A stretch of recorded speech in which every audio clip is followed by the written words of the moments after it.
vamos lá para a próxima mensagem sobre oração, amém? Graças a Deus por mais um dia, pela vida, né? Eu acho muito lindo o hino que foi cantado aqui, o 597, é um dos meus hinos prediletos, né? Graças dou. E a verdade é que é difícil você ser grato em tudo. Porque normalmente a gente só agradece quando algo às vezes até extraordinário acontece na nossa vida. Quando você casa, quando você ganha um carro, quando você ganha uma casa. Mas a gente tem que aprender a agradecer pelas pequenas coisas. A gente tem que aprender a agradecer pelas grandes e as pequenas e até mesmo pelas dores. Porque se não for as dores e as dificuldades, a gente não ganha sabedoria. A sabedoria, ela não é desenvolvida em festas. A sabedoria, ela é desenvolvida em aflições. É verdade. E o mais perfeito louvor que sai da nossa boca não é quando muitas vezes a gente está bem, mas é quando a gente está mal. Aleluia. Tem um outro hino feito pela Frida Wigner, que é o 126, que ele diz que os mais belos hinos e poesias foram escritos em tribulação, e do céu as lindas melodias se ouviram na escuridão. Então é na escuridão que muitas das vezes Deus tira de você o perfeito louvor. Amém? Meus irmãos, então vamos à mensagem. Por gentileza, abra sua Bíblia em Mateus, capítulo de número 6, versículo de número 9.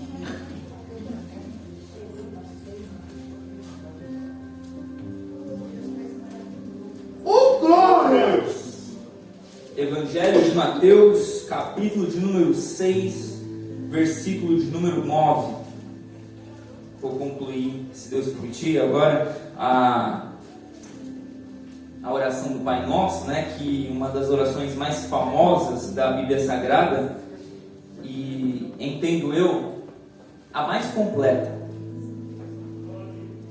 Jesus, ele nos ensinou uma oração que é completa. Não tem nada que possamos acrescentar ou retirar. Ela é completa, ela é perfeita. Amém?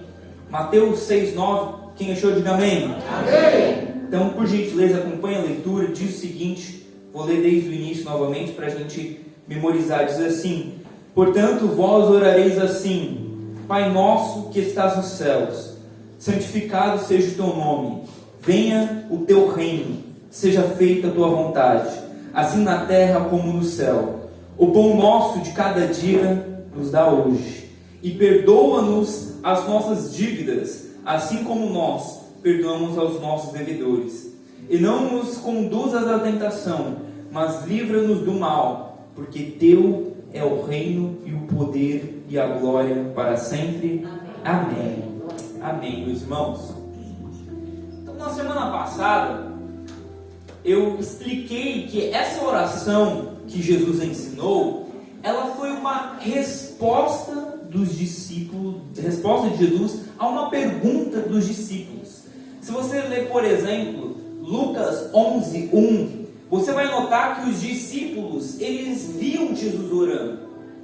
Ele via Jesus orando nos desertos, nos montes, na sinagoga, à beira da praia. Jesus, ele orava o tempo inteiro. A vida de Jesus é uma vida de oração. E aí, os discípulos chegam até Jesus e perguntam: Jesus, mestre, ensina-nos a orar. Da mesma maneira que João Batista ensinou os seus discípulos a orarem. E é muito bom esse desejo dos discípulos em querer aprender a como devemos falar com o Pai. Aleluia. Qual é a maneira correta de nos dirigirmos ao Eterno? E aí Jesus, ele ensina essa oração. Essa oração é como se fosse o pináculo do Everest, o ponto mais alto do Sermão do Monte, porque aqui Jesus nos ensina a maneira correta de nos dirigirmos ao Criador, ao Eterno. E aí, falamos então que Jesus, ele nos ensina a chamar Deus de Pai.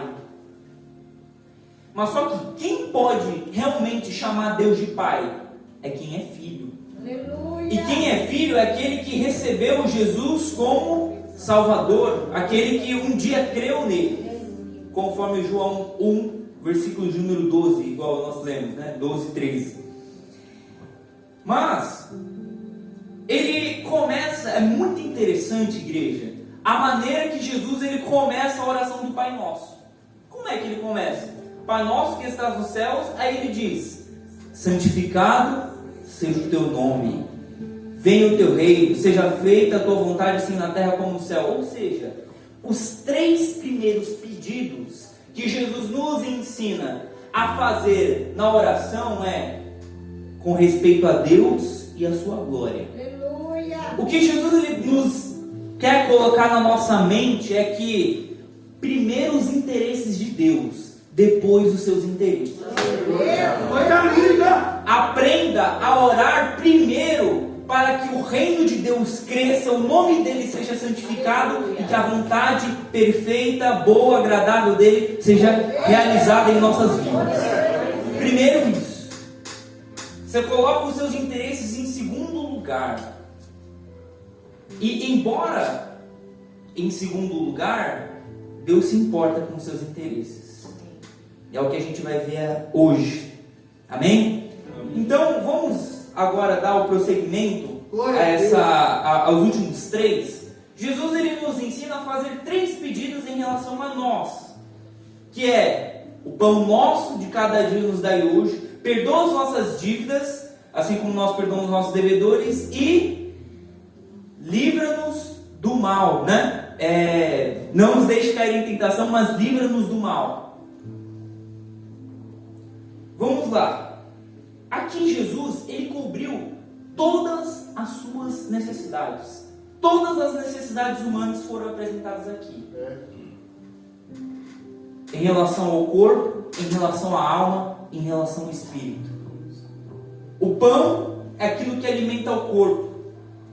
O perdão é aquilo que nós precisamos para a nossa alma, a nossa consciência, que está em dívida, que está em pecado em relação a Deus. E o Espírito é para que a gente não venha cair em tentação. Mas a gente poderia também dividir essas 3 petições em relação ao tempo, ao passado, ao presente e ao futuro. Jesus ele nos ensina dizendo: o pão nosso de cada dia nos dai quando? Hoje. Ele nos ensina a orar pelo hoje. Aí ele diz: perdoa as nossas dívidas em relação àquilo que a gente já fez, aos nossos pecados, ao passado. E agora ele vai também nos instruir a orar pelo futuro. E não nos deixes cair em tentação, mas livra-nos do mal. É isso. Agora você para pensar que aqui ele apresenta tudo, né? Corpo, alma e espírito, passado, presente e futuro. Antes de mim começar a destrinchar esses 3 pedidos, o que é interessante notar aqui, igreja, é que Jesus nos ensina a ser totalmente dependentes de Deus. Totalmente. Jesus, ele nos instrui a colocar diante de Deus o nosso corpo, a nossa alma, o nosso espírito. Ele nos ensina a colocar o nosso passado, o nosso presente e o nosso futuro em suas mãos. Tudo tem que estar diante do Eterno. E aí, quando a gente vai falar sobre esse primeiro pedido, é importante mostrar que Jesus ele diz o seguinte: o pão nosso. Os primeiros 3 pedidos, a direção era teu reino, tua vontade. Agora ele diz: o pão nosso. Jesus ele não nos ensina a dizer o pão meu. O pão meu me dá hoje. E ele também no início ele não diz Pai meu. Ele diz Pai nosso. O Pai não é meu, é nosso. O pão não é meu, o pão é nosso. Conforme diz Leo Barreto, eu gosto muito desse pregador, admiro muito, ele diz que quem ora o Pai Nosso se oferece para ser a padaria de Deus. Aleluia. Coisa linda. Porque a gente, muitas das vezes, na nossa atualidade, a gente muitas vezes fica muito individualista. Jesus, ele não ensinou uma oração individualista. Jesus, ele ensinou uma oração que é coletiva, que você pensa no próximo, que você pede o pão não só para você, mas pede para que quando você estiver alimentado, você ajude para que outros também se alimentem. A perspectiva não é egoísta, é altruísta. É uma perspectiva de você pensar em quem também está passando fome. É verdade. Se você notar, a cada 5 segundos, uma pessoa morre de fome no mundo. E muitas das vezes, a gente olha o problema da fome e às vezes a gente acha que é por falta de alimento. Não tem alimento suficiente no mundo para abastecer todo mundo. Não. Tem ainda muito mais. O problema é que a gente compra 5 pães na padaria, come 2, 3, estragam e a gente joga fora. Meu Deus do céu. O problema é que a gente não compartilha o que a gente tem. E aqui é interessante notar que o verdadeiro abençoado não é aquele que tem, é aquele que é. Quando Deus disse para Abraão, "Sê tu uma bênção", o que ele estava querendo dizer é que a essência de Abraão fosse de abençoado, não apenas que ele possuísse bênçãos. Porque se bênção é ter, então os políticos aí são muito abençoados, né? Faz sentido. Agora, olha só. Se eu vou na padaria, eu espero encontrar o que lá? Pão. Se eu vou na doceria, doce. Se eu vou atrás de um abençoado, o abençoado produz bênção. O abençoado não é aquele que ajunta, é aquele que espalha. O abençoado não é aquele que retém, é aquele que dá, oferece. De tal maneira que seja você um abençoador. Seja você um abençoado. Porque você se tornará um canal da bênção. A bênção não vai parar em você, vai chegar a você e de você ao próximo. Guarde isso, igreja. Mais do que pedir a Deus uma resposta à sua oração, seja você a resposta de Deus à oração de outras pessoas. Guarda essa frase. Tremendo. Vamos repetir? Mais do que orar, pedindo a Deus uma resposta, sejamos nós a resposta de Deus à oração de outras pessoas.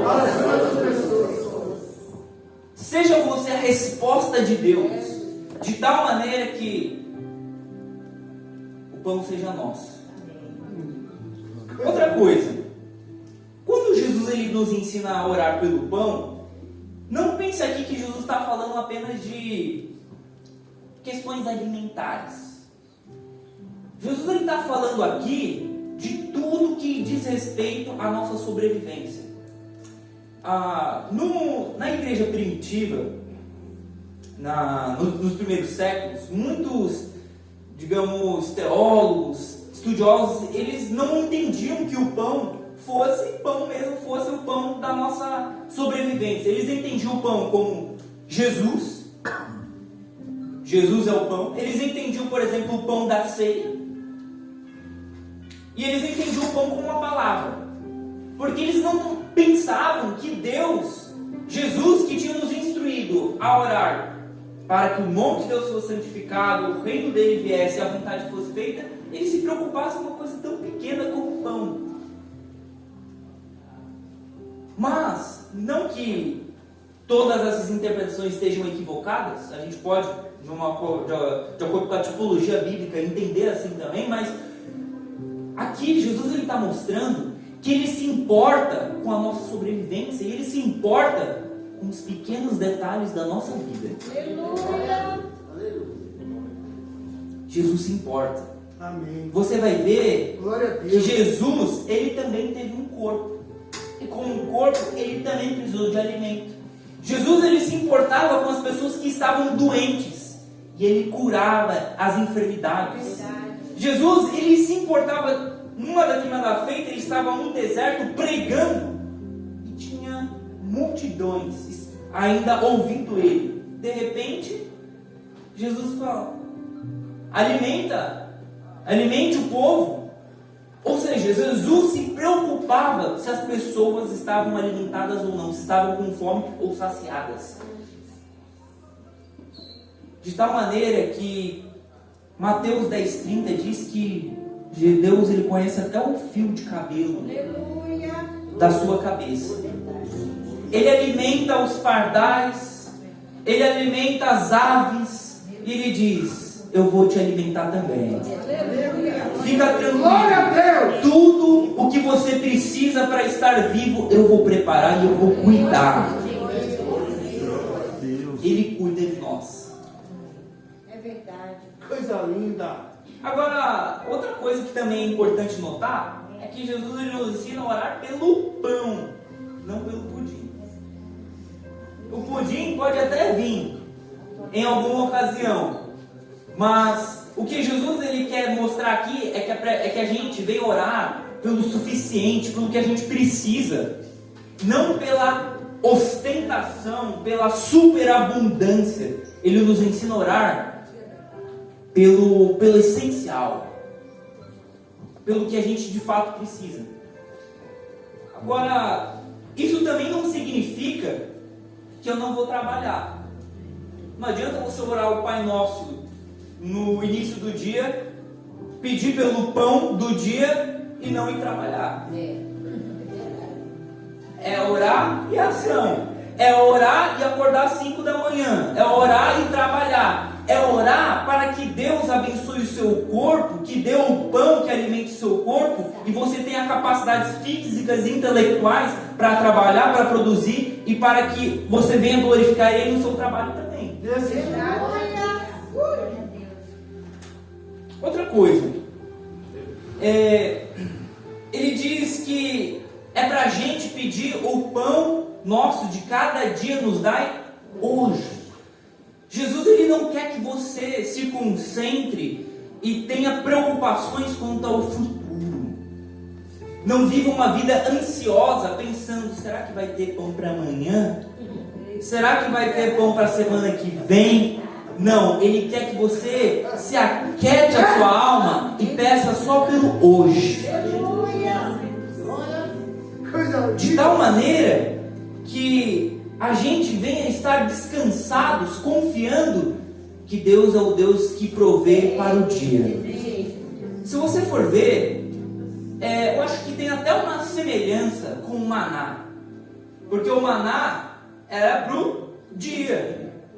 Se a pessoa resolvesse reter, guardar, estocar, ia lá e estragava e era complicado. De tal maneira que Jesus, ele nos ensina que a gente precisa aquietar nossa alma e saber que Ele cuida de nós, de cada detalhe. Agora, Ele reconhece também que a gente não apenas tem necessidades físicas, nós também temos necessidades da nossa alma, espirituais. E Ele diz: perdoa as nossas dívidas. Dívidas é o termo que ele utiliza para pecado. E embora a gente tenha se convertido, nos tornado filhos de Deus, existe um velho homem aqui dentro de todos nós. Um homem que rivaliza a adoração a Deus com a veneração às coisas deste mundo, com relação àquilo que é material, aquilo que é dessa vida. Existe algo dentro de nós que nos tendencia, que nos leva a praticar o mal, e a gente precisa andar em arrependimento, andar em confessar os nossos pecados, pedir perdão. Agora, existe uma questão aqui, que a gente não é perdoado com base na medida em que a gente perdoa o próximo. Na verdade, o perdoar as nossas dívidas, assim como nós perdoamos os nossos devedores, é a consequência de eu já ter recebido o perdão de Deus. Porque quem um dia foi perdoado por Deus, perdoa. Aleluia! Se você não perdoa o seu próximo, duas coisas: ou um dia você não foi perdoado por Deus, ou sendo perdoado você ainda precisa de um avivamento na sua vida. Meu Deus do céu. E eu não estou dizendo que perdão é uma coisa fácil. Já pararam para prestar atenção nessa palavra perdão? É verdade, pessoal. Perdão é um aumentativo da palavra perda. É uma perda, um perdão. Meu Deus. O que é perdão? É eu ficar com a perda para continuar o relacionamento. Aleluia! É eu aceitar o dano, a traição, o xingamento para viver bem, para viver em paz. É isso que Deus fez. Ele aceitou o dano, Ele aceitou o pecado, Ele recebeu sobre si as nossas iniquidades e foi ferido pelas nossas transgressões para que nós pudéssemos ter paz com Deus. Glória a Deus. Coisa linda. Isso que é perdão. Não é fácil, mas a prova disso é de que você um dia foi perdoado. O problema é que quando a gente é ferido, a gente fica muito concentrado na dor que o outro causou a nós e esquecemos da grande ofensa que você tinha em relação a Deus. É verdade. O Meu Deus do céu. teólogo John Stott, século passado, É. ele diz o seguinte: se nós temos uma visão exagerada das ofensas dos outros, é uma prova de que nós diminuímos muito a nossa própria ofensa.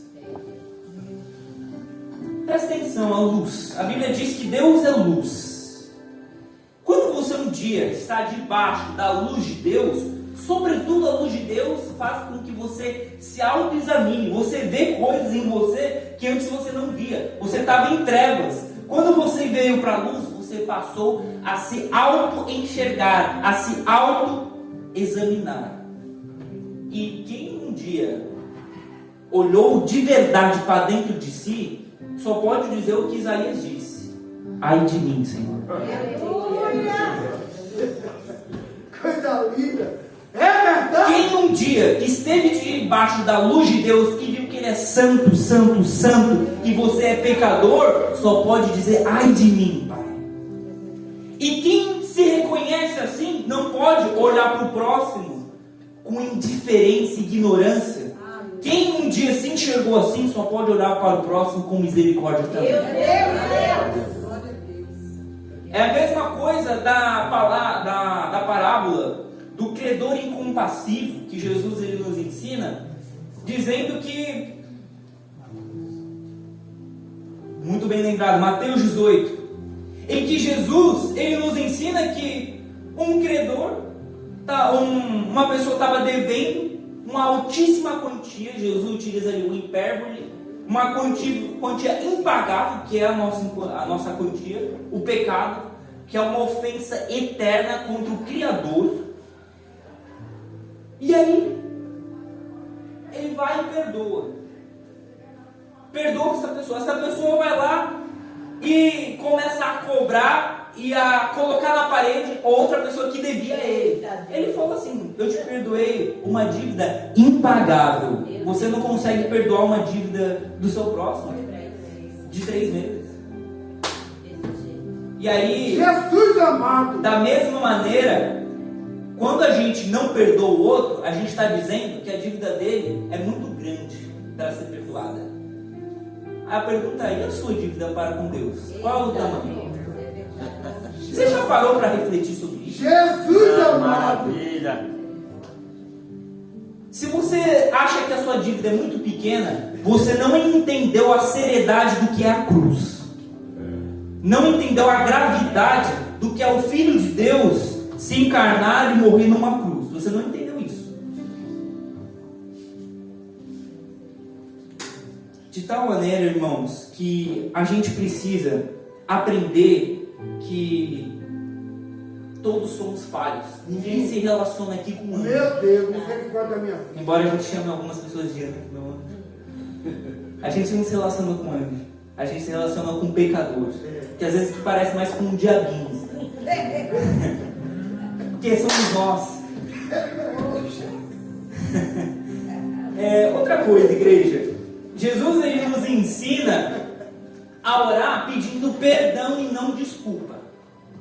Você não vai pedir desculpas para Deus. O que é desculpa? Desculpa é tirar a culpa. É quando você não tem justificativa. Vamos supor que eu chegasse aqui no culto, igual eu já cheguei num determinado dia, atrasado, e de repente esse dia fosse em razão de um trânsito imprevisto. Aí eu chego e peço desculpas. Está tirado a culpa, ou seja, está justificado. Eu errei por causa disso. Agora, quais são as suas justificativas para com Deus? Você não tem que pedir para Deus desculpas, porque muitas das vezes a gente chega diante de Deus querendo, muitas das vezes, amenizar o teor do que a gente fez. Porque eu estava naquela situação, eu agi assim, mas também aquela pessoa me estressou e aí eu falei, né? Não é dessa maneira. É a mesma coisa de você chegar no médico. Gosto dessa comparação do C.S. Lewis, que ele diz que é a mesma coisa de você chegar no médico e você vai falar que algo está errado, por exemplo, seu braço está quebrado, e você chegar a falar, não, mas olha minha perna, meus olhos, né? Se o médico ele é um médico de verdade, ele vai saber que está tudo bem, que só tem aquele problema. De tal maneira que Deus, ele sabe quando você está sendo desonesto, tentando enganar, tentando apresentar justificativas. Ei, igreja, Deus ele perdoou aquilo que é indesculpável em você. Aquilo para o qual não há justificativa, não há pretexto, não há desculpas. Ele perdoou. E aí, a seriedade disso é que, novamente, isso nos remete ao próximo. C.S. Lewis, ele escreveu um livro chamado O Peso da Glória. E aí ele diz assim: ser cristão significa perdoar o indesculpável, porque Deus perdoou o indesculpável em você. Aquilo para que não há justificativa, não há razão. Não existe essa do tipo, mas eu não vou perdoar porque de novo essa pessoa errou.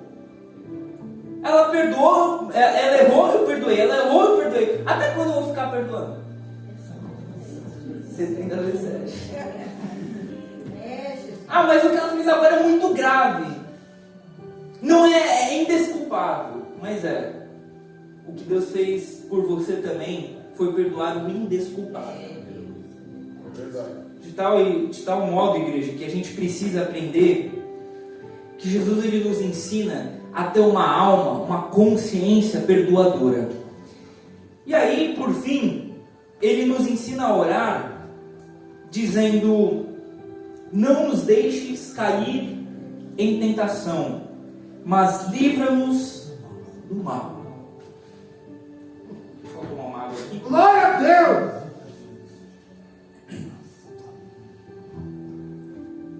A primeira coisa que eu quero destacar é que ser tentado não é pecado. Jesus ele foi tentado.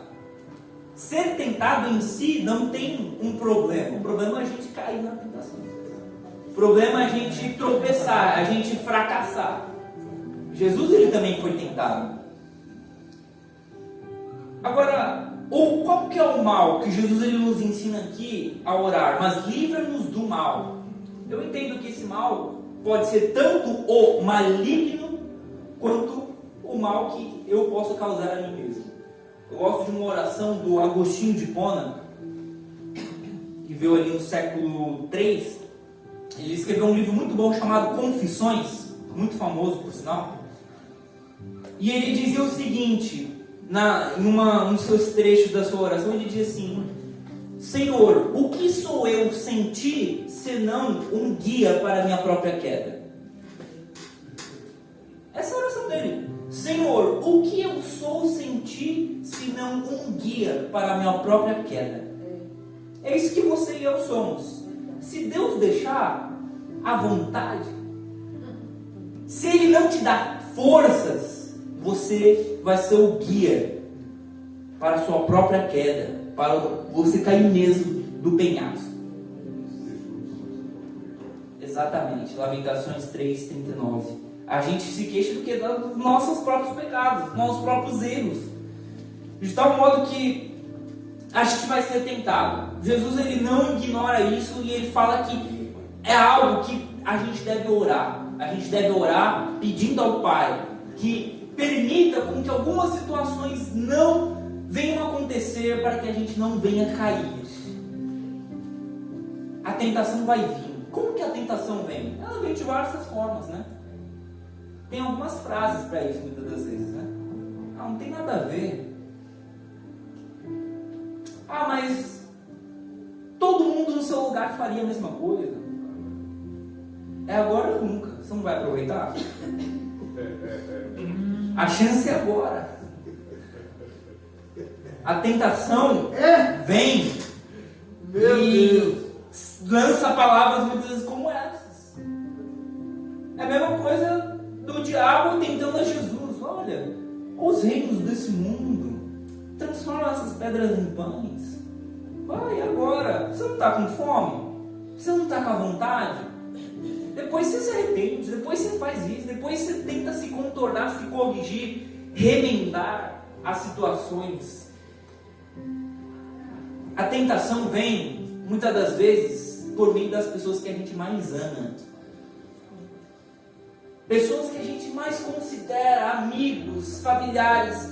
Pessoas que vai te dar um conselho e te aconselha a você mentir, a enganar, te aconselha a ser um malfeitor, de tal modo que a tentação vem. E Jesus ele diz, olha, presta atenção, você tem que orar não apenas para que no momento da tentação você venha resistir, mas também para que algumas dessas ocasiões nem sequer aconteçam na sua vida. Não nos deixe cair em tentação, mas livra-nos do mal, nem nos livra. É a mesma coisa do que ele diz em Mateus 26:41, que ele diz, vigiai e orai, para que não entreis em tentação. Na verdade, o espírito está pronto, mas a carne é fraca. Fraca em que sentido? Fraca no sentido das coisas espirituais. A gente é fraco. Você acha que você é forte? Você acha que você realmente não pode vir que for que eu vou vencer? Pedro disse isso também. E aí Jesus disse, olha Pedro, eu orei ao Pai para que a tua fé não desfaleça. Porque o diabo quer te cilindrar como trigo. E ele falou, não, eu estou pronto não apenas para ir para a prisão, como a morrer por ti. Eu estou pronto. E aí quando ele foi tentado a primeira vez, ele diz, eu não conheço. A segunda vez, além de dizer não conheço, ele ainda jura. Não, eu juro que eu não conheço. Eu nunca andei. E a terceira vez ele ainda fala um palavrão, né? Ele fala, não, eu juro que... Meu Deus, ele espragueja a pessoa. Eu não conheço. De tal modo que não há ninguém forte. Não há ninguém suficiente forte para vencer as tentações dessa vida. Algumas coisas vão vir e você vai estar fraco. Algumas situações vão vir e você não vai ter, você vai estar vulnerável. De tal modo que você precisa da intervenção divina. O apóstolo Paulo diz em 1 Coríntios 12 e 13, ele diz, aquele que está em pé, olhe para que não caia. E ele diz, e não veio tentação sobre vós, senão humana. pois fiel é Deus para não vos deixar tentar acima do que podeis. Antes, com a tentação, Ele lhe dará o escape para que a possais suportar. Tem um hino que a gente canta também, se eu não estou enganado, é o 75, né? Tentado não ceda, ceder é pecar. E aí ele fala que mais nobre é vencer. A gente pode olhar esse texto também.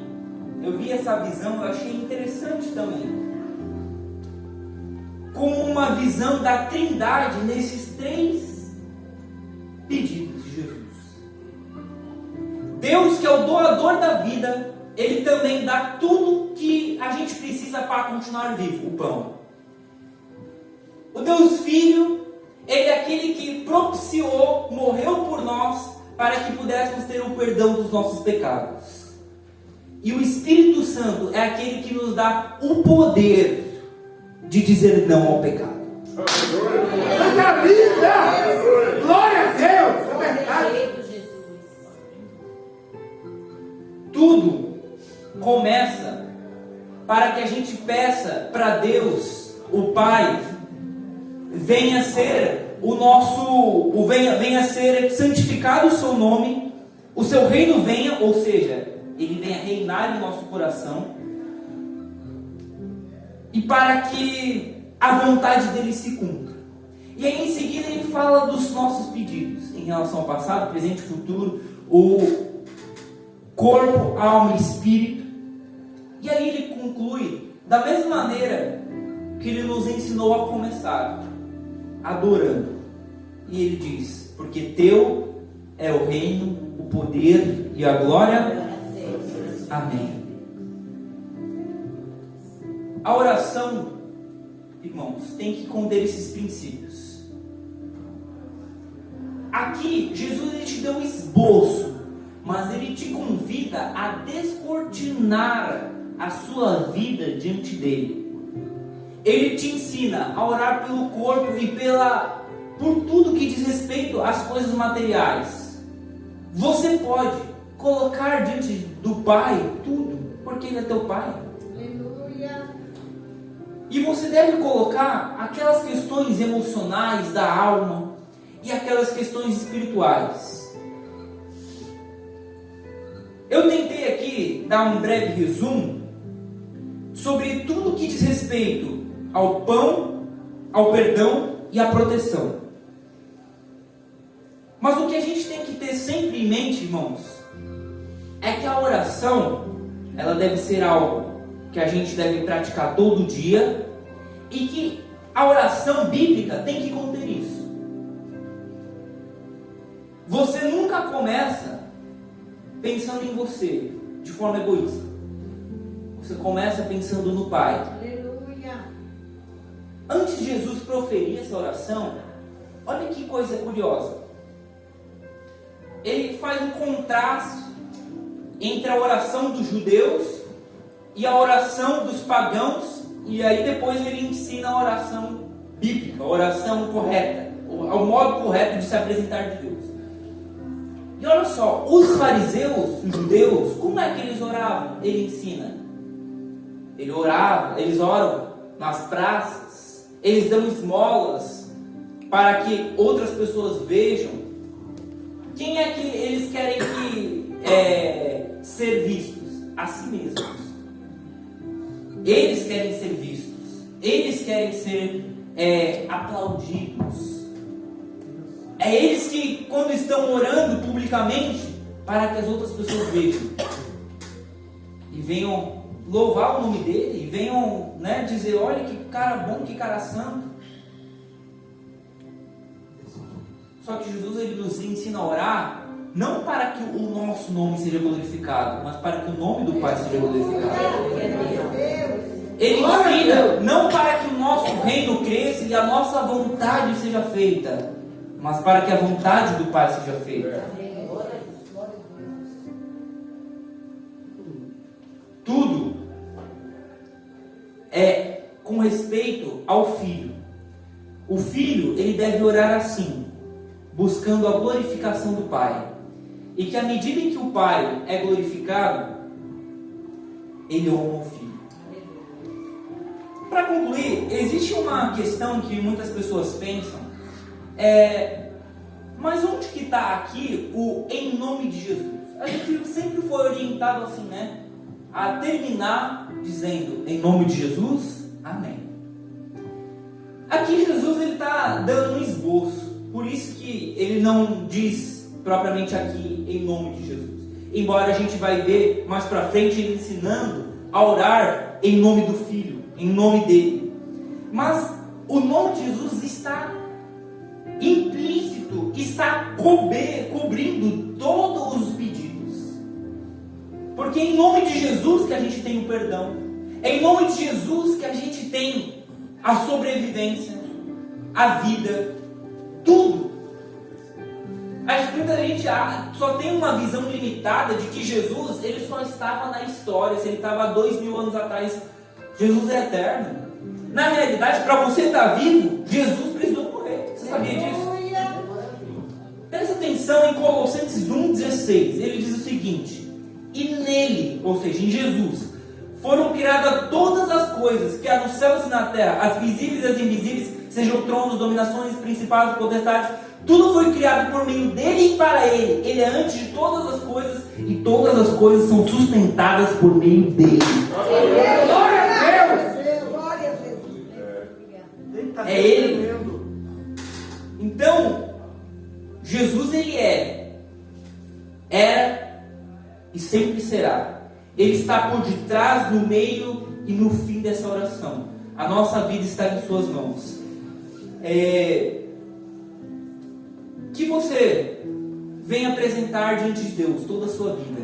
Que você não venha apenas pensar em si mesmo, mas venha apresentar tudo diante de Deus.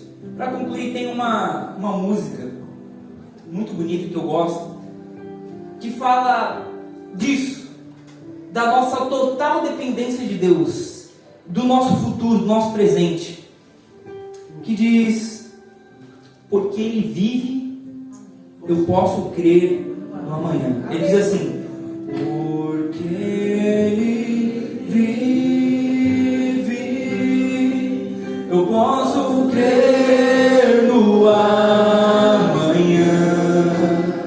porque Ele vive, temor não há, mas eu bem sei, eu sei, que a minha vida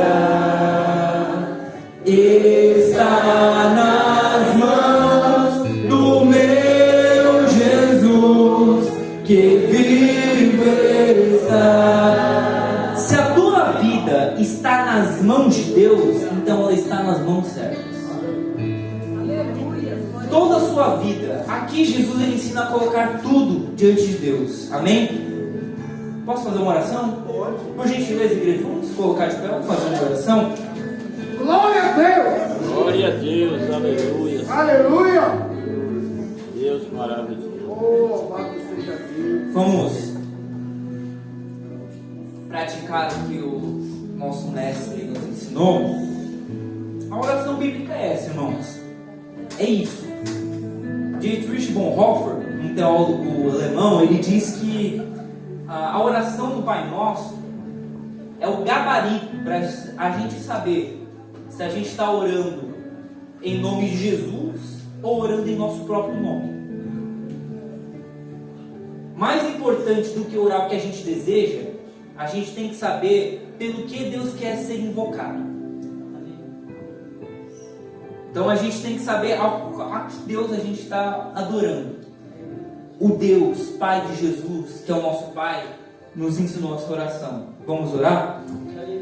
Querido Deus, eterno Pai, bendito seja o teu nome, Pai. Muito obrigado, Senhor Jesus, por mais um dia, pela vida, Pai. Muito obrigado pelo milagre da existência, Deus. Obrigado pela vida de cada um que aqui está, ó Pai. Que o Teu nome venha a ser glorificado, honrado, exaltado em nossas vidas, ó Pai. Que o Senhor venha abençoar a cada um e venha falar mais profundamente na vida de cada um que aqui está, ó Pai. Muito obrigado, Senhor Jesus. Muito obrigado por ter nos passado essa oração, por ter nos ensinado a como nos dirigir ao Pai. Obrigado porque o Senhor cuida de cada detalhe da nossa vida.